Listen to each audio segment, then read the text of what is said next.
एको ठो education city है बिहार में? एक ठो एजुकेशन सिटी बिल्कुल नहीं। है? नॉलेज का हब जो भी है वो वहाँ के जनता ने किया है, और वो जनता भले टीचर बन के गई हो या विद्यार्थी बन के गई हो। जी मास्टर साहब, आज अंडा बनवा के बा।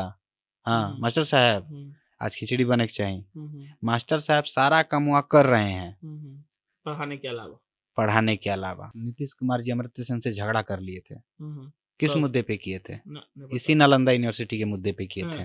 हाँ, अमर्त्य सेन सरेंडर होके चले गए वापस। हाँ, इंजीनियर हैं और इकोनॉमिस्ट थे। अच्छा, दरिया बनता होगा तो पुलिस स्टेशन को खबर नहीं रहता होगा? हैं? सब सेटिंग से होता है ना। और नहीं पहुंचता होगा हफ्ता।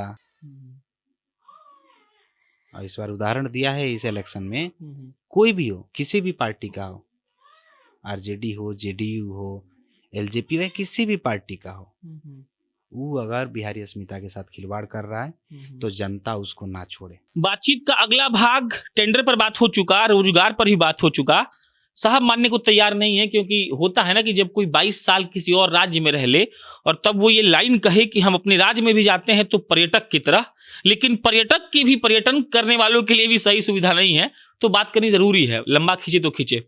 अब बताइए, इस बात पर जवाब देना बहुत जरूरी है कि जिस बेसिक स्ट्रक्चर पर पूरा देश, पूरा कोई भी राज्य, कोई जिला, कोई गांव गर्व करता है, उस शिक्षा की हालत बिहार में क्या है? इस बात पर क्या टिप्पणी रहेगी कि बिहार शिक्षा के तौर पर कितना विकसित है और उसके लिए क्या हो सकता है? शिक्षा के ऊपर एक टिप्पणी हम नहीं, मेरे बड़का बाबूजी करते थे। मास्टर इन आर्ट्स से, पटना विश्वविद्यालय से, फ्री में ट्यूशन पढ़ाए हैं आज तक बच्चों को। वो पूछते थे गांव के बच्चों के, बाबू लिख के पढ़ लिया हुआ कि पढ़ के लिख लिया हुआ? तो इससे बेहतर टिप्पणी नहीं हो सकता है। बुझाया? लिख के पढ़ लिया हुआ कि पढ़ के लिख लिया हुआ? हमारा बुझाता लोग के समझावा। पढ़ के लिखल जाला परीक्षा में। हाँ। एगो होला कि लिख के पढ़ल जाला। कुछ लिख दिया जाले माने ना, पढ़ के जब चिटवा आई तो पढ़े के न पड़ी पहले, ओकरा बाद ओकरा के फिर आंसर पेपर पर लिखे के पड़ी।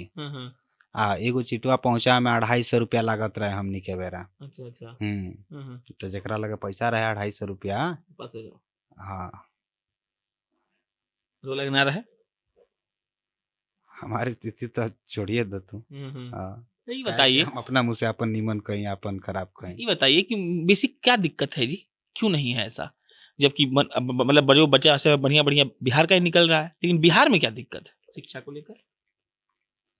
देखिए, हम शायद आपको पहले भी कहे थे कि आप शिक्षा के स्तर में आमूलचूल बदलाव बहुत जरूरी है। स्तर में नहीं, संरचना में, sorry. Bihar secondary education board में आए दिन धांधली की खबर है। पहले आप उसका इमेज में कवर कीजिए। फ्री में सुशासन बाबू मत कहलाइए आप। जो होता था जंगल राज में वो अब भी हो रहा है, ऐसा नहीं है कि नहीं हो रहा है। आप कह देंगे कि चीटिंग नहीं हो रहा है तो बेईमानी होगा। शुतुरमुर्ग जो होता है ना, वो अपना मुड़िया गाड़ लेता है रेगिस्तान के बालू में, और वो सोचता है कि कोई हमको नहीं देख रहा है, जबकि उसका पूरा शरीर ऐसे ही रहता है, दिख रहा होता है, उघारे रहता है। समझ रहे हैं? तो ये हालत है हमारे यहाँ के नेताओं की। वो लोग परिस्थिति को स्वीकार करना नहीं चाहते हैं। शिक्षा में आप आमूलचूल बदलाव लाइए, और बदलाव लाने का मतलब इस हिसाब से कि भाई अब आप देखिए स्मार्ट क्लासेस शुरू हो गए हैं पूरी दुनिया में। आप बिहार के किसी स्कूल में जाइए, घूमिए, होगा इक्का दुक्का जरूर होगा, लेकिन क्या स्मार्ट क्लासेस के लिए तैयार है? लगाइए ना एक तो एलईडी स्क्रीन। आपको एक जानकारी दें, हम सरकारी स्कूल में स्मार्ट क्लास पास हो गया है, लगा नहीं है। नहीं, वो स्मार्ट क्लास पास इसलिए नहीं हुआ है कि बच्चे पढ़ लेंगे। वो स्मार्ट क्लास इसलिए पास हुआ है कि शिक्षा मंत्री साहब के साथ साथ अंडर सेक्रेटरी से लेके और जिला से लेके और मुखिया साहब तक पहुंचता रहे। हाँ, नॉन स्टॉप, बिना किसी व्यवधान के पहुंचता रहे। हाँ, शिक्षा का इंडस्ट्री बन सकता है। शिक्षा लोग कंपेयर करते हैं कोटा पटना, नहीं, पटना। शिक्षा का इंडस्ट्री नहीं बन सकता है। हमको तो लगता है पटना से बेहतर दुनिया के लोग वहाँ पढ़ने पहले भी आते थे। नालंदा विश्वविद्यालय के समय, आज भी आएंगे। टैलेंट की कोई कमी नहीं है। आप इकोसिस्टम दीजिए।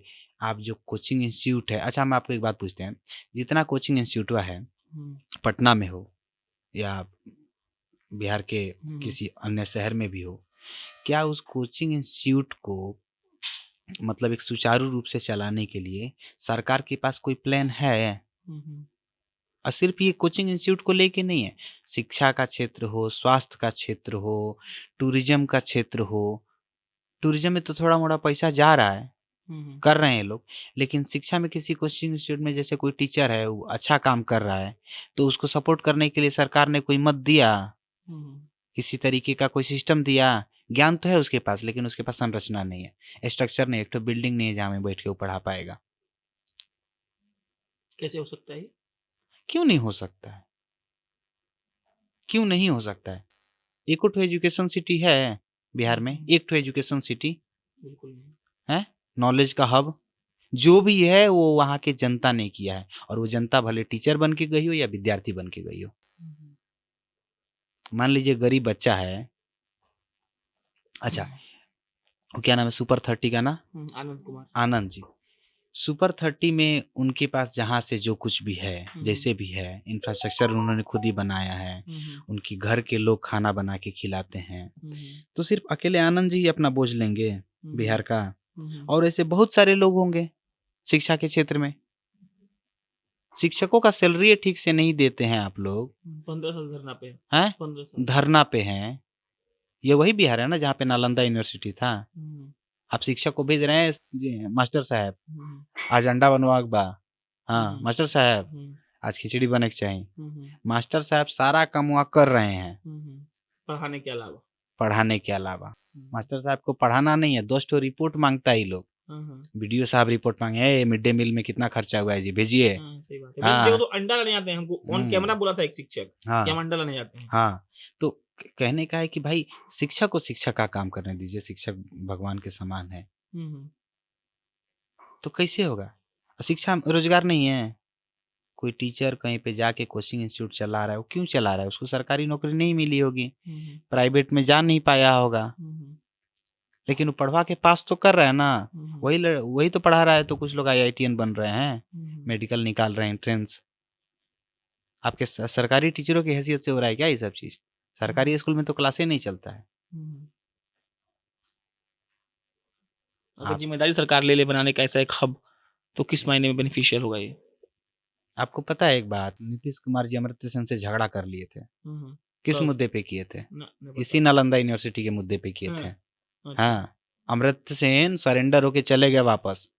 हाँ, इंजीनियर हैं और इकोनॉमिस्ट थे। इनको इरादा नहीं है, इन लोगों का इरादा नहीं है करने का। इतना पढ़ा लिखा आदमी को आप लोग भगा दिए।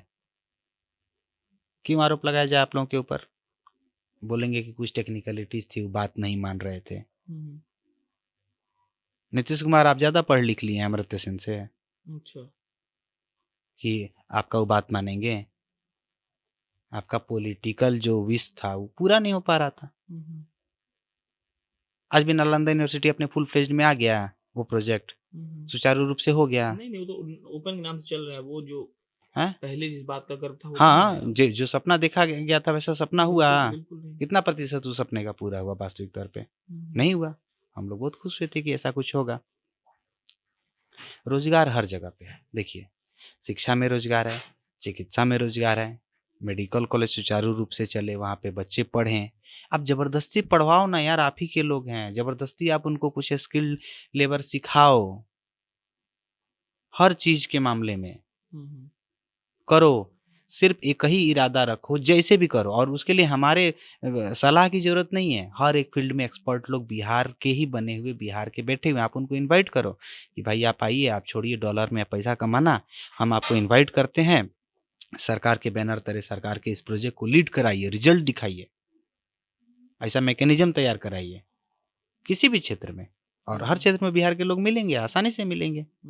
बहुत सारे NRI हैं जो अपने अपने फील्ड में बहुत बेहतर कर रहे हैं, आप उनको बुलाइए।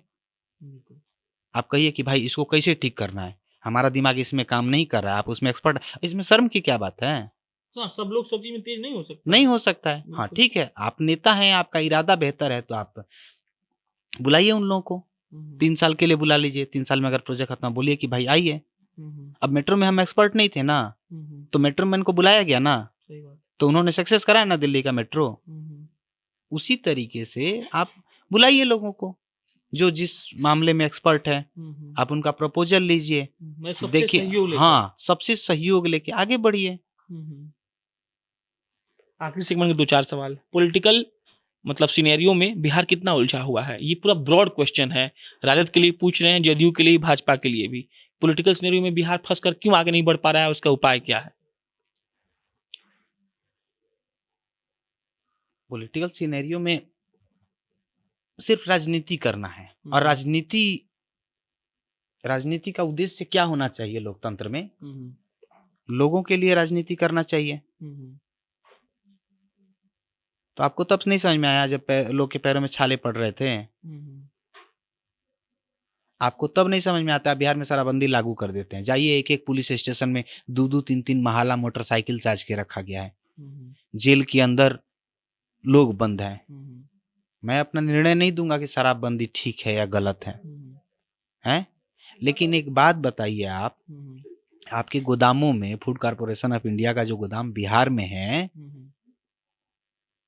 उस गोदाम में गेहूं या चावल इतना सड़ गया कि उस सड़ के दारू बन गया, और दारू को चूहा पी लिया। हाँ, आप दारू नहीं बेचने देंगे।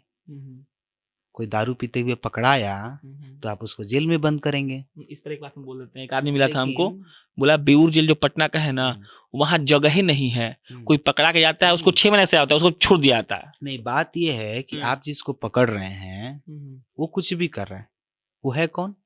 उसका आइडेंटिटी क्या है? बिहारी है तो बिहारी, आपके अपने घर का है।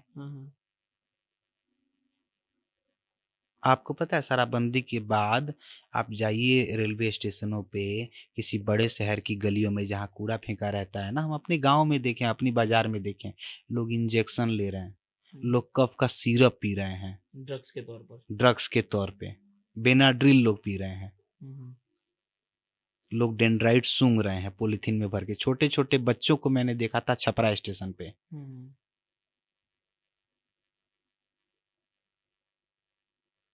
गांजा अवेलेबल नहीं है बिहार में, दारू तो सबको पता है। ऐसा भगवान है कि दिखता कहीं नहीं है लेकिन मिलता हर जगह है। वैसे सारा नशा मिल रहा है।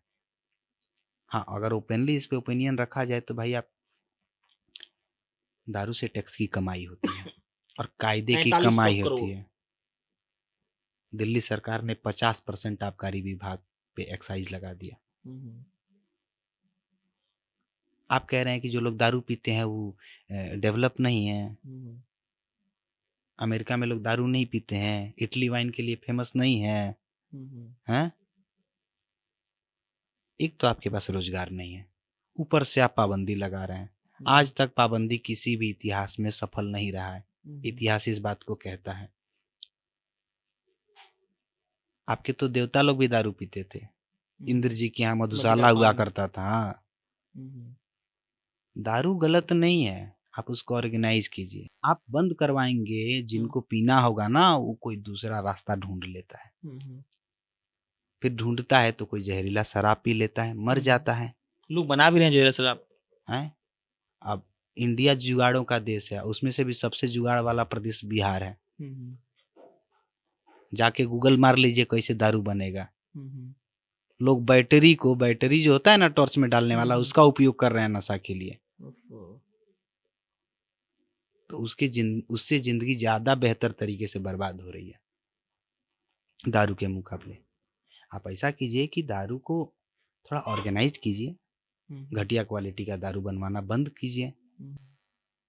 अच्छा, दरिया बनता होगा तो पुलिस स्टेशन को खबर नहीं रहता होगा, हैं? सब सेटिंग से होता है ना। और नहीं पहुंचता होगा हफ्ता, सबको पहुंचता होगा, सबको पता है। सब लोग कह रहा है आप इतने इलेक्शन में कवर किए थे, वो कहाँ से ले लिया था? पटने में तो लिया था। कोई ऐसा नहीं है कि, हाँ, कोई ऐसा नहीं है कि वो जाके किसी उत्तर प्रदेश या नेपाल की बाउंड्री पे छुप के पी रहा था। बाउंड्री पे तो बात समझ में आती है कि चले दारू बन के वहां से लेके आ गया होगा। कहाँ कहाँ पुलिस काम करेगी? कारगिल चौक पे आदमी दारू पी रहा है। नीतीश जी अभी भी मान जाइए। कंक्लूडली सवाल, सर्वस्व विकास जहाँ शुरू किए थे उसी पर खत्म करना चाहते हैं। अगर नेता और लोग का जिम्मेदारी अलग अलग बांटा जाए, उस लोग में आप जैसे लोग जो बाहर रहते हैं वो भी गिने जाएंगे और जो विदेश रहते हैं वो भी गिने जाएंगे। तो इस जिम्मेदारी का निर्वहन किस तरीके से होगा कि हमको ये मतलब अपना रिस्पॉन्सिबिलिटी समझ में आए और सरकार के पास भी रिस्पॉन्सिबिलिटी रहे। अब वो रिस्पॉन्सिबिलिटी आप डर के रूप में दे रहे हैं तो वो भी हमको मंजूर है, क्योंकि हमारा मेन मोटिव है वो बिहार का डेवलपमेंट है। कैसे पॉसिबल है? बिहार का डेवलपमेंट करने के लिए सबसे पहले तो नेक इरादा। आम जनता अपने आप को समझ ले कि नेता लोग जो है हमको एक कागज का टुकड़ा के अलावा कुछ नहीं समझ रहा है। वोटर आईडी हम दोबारा रिपीट कर रहे हैं, उससे आगे निकले और किसी भी नेता को बड़का ना समझे। और इस बार उदाहरण दिया है इस इलेक्शन में, कोई भी हो, किसी भी पार्टी का हो, आरजेडी हो, जेडीयू हो, एलजेपी हो, किसी भी पार्टी का हो, वो अगर बिहारी अस्मिता के साथ खिलवाड़ कर रहा है तो जनता उसको ना छोड़े। कॉन्स्टिट्यूशन के दायरे में रहते हुए जनता आलोचना करे, किसी भी तरीके से करे, ताकि इन लोगों के अंदर जो ढिठाई है वो खत्म हो जाए। बहुत ढीठ हो गए हैं लोग, ए वोटवा तो देवे करेगा, हमको देगा या उसको देगा, हम अपना इक्वेशन सेट कर देंगे, दारू मुर्गा पहुंचा देंगे, जीत जाएंगे, जो जितना पहुंचाएगा वो जीतेगा। और लोगों को जाति से ऊपर थोड़ा उठ के सोचना पड़ेगा कि भाई मान लो कोई 6 मर्डर किया है, सबको पता है, लेकिन उसको वोट देंगे तो कल के दिन जो 6 मर्डर किया, 7वां मर्डर करने में उसको समय लगेगा। किस दिन आपको जरूरत पड़ा तो आप उससे आंख में आंख मिला के बात कर पाएंगे उस नेता से? हैं कि जाके बैठेंगे 1 घंटा तो निकलेगा, कहेगा हाँ हाँ ठीक है हो जाएगा? ऐसे नहीं ना, वो आपको इज्जत दे,